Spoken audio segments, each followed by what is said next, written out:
Okay, let's do a short quiz. Okay, first question. When did complex lie? So, including animals, if you said 540 million years ago, you would be wrong. So that is incorrect. How about 600 million years ago? That is correct. So you get a point for that. Well done. Okay, second question.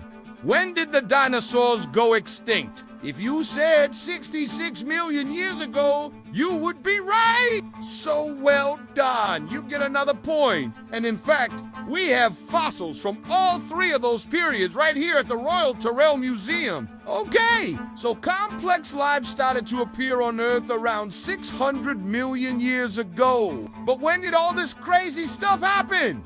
What came before the dinosaurs? In order to understand where the dinosaurs came from, we need to travel back in time before any of them or even their fishy ancestors were swimming around. Around 600 million years ago, the first multicellular animals appeared on our planet. The Ediacaran period was named after a group of these early animals called the Ediacaran. They are a collection of over 200 species of mostly immobile animals that were and often had a fractal branching pattern that kind of looks like a cauliflower. They lived attached to the seafloor in shallow water around the world. The end of the Ediacaran was marked by a mass extinction, with the causes still being debated. Some scientists think that it was due to rising oxygen levels because they were living in shallow water, which meant that they had easy access to oxygen. But as the oceans became deeper and more stratified with depth, these animals were no longer able to survive.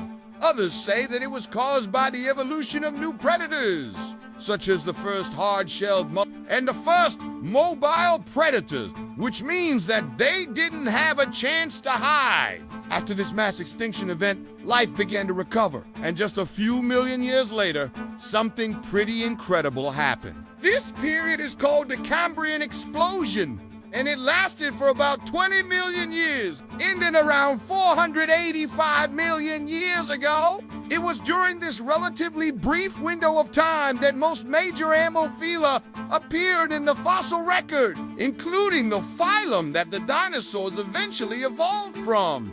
Dinosaurs were reptiles, part of a group of animals called the amniotes are tetrapods, meaning that they have 4 limbs, which makes us and a bunch of other animals also part of this group. But more specifically, dinosaurs are archosaurs, are a smaller group within the amniotes that includes crocodilians and birds. And birds, of course, are dinosaurs. So, technically, since I have feathers, I am also a dinosaur.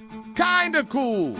The oldest archosaur fossils we have are from the late Carboniferous period. These early archosaurs split into 2 distinct groups, the Rousicaans and the The Rousicaans were large, predatory, terrestrial archosaurs that were very successful during the Triassic period. However, they went extinct during the Triassic-Jurassic-Bass-extinction event, which cleared the way for the dinosaurs to become the dominant terrestrial vertebrates during the Jurassic period. So if the dinosaurs were around before the Triassic period, why don't we find any fossils of them in the older rocks?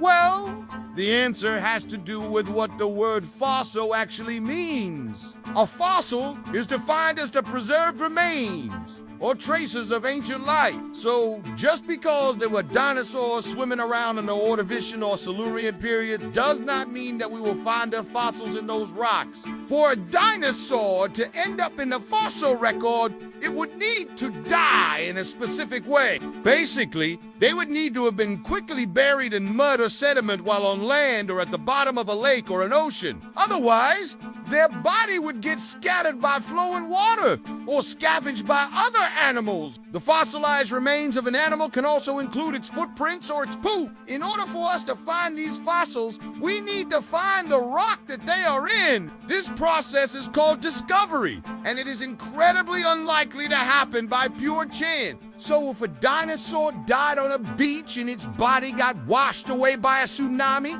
then it probably won't end up in the fossil record. If, however, a dinosaur died at the bottom of a lake and was quickly covered by sediment, then it is much more likely to get preserved in the rock record. Even if an animal did die in a way that allowed it to get preserved, we still need to find the exact spot where it fossilized. And this is difficult because over millions of years, the Earth's surface has changed a lot. Tectonic plates have moved, whole regions have been uplifted or lowered, mountain ranges have formed and eroded. This means that younger rocks have often been pushed on top of older rocks, which means that older fossils aren't always on the surface. For example, in order to find marine fossils from the Devonian period in what is now Canada, we have to drill several kilometers deep into the rocks because it has been compressed down so far below the surface. It's like trying to find a needle in a haystack. But unlike hay, the layers of sedimentary rocks are tilted and folded,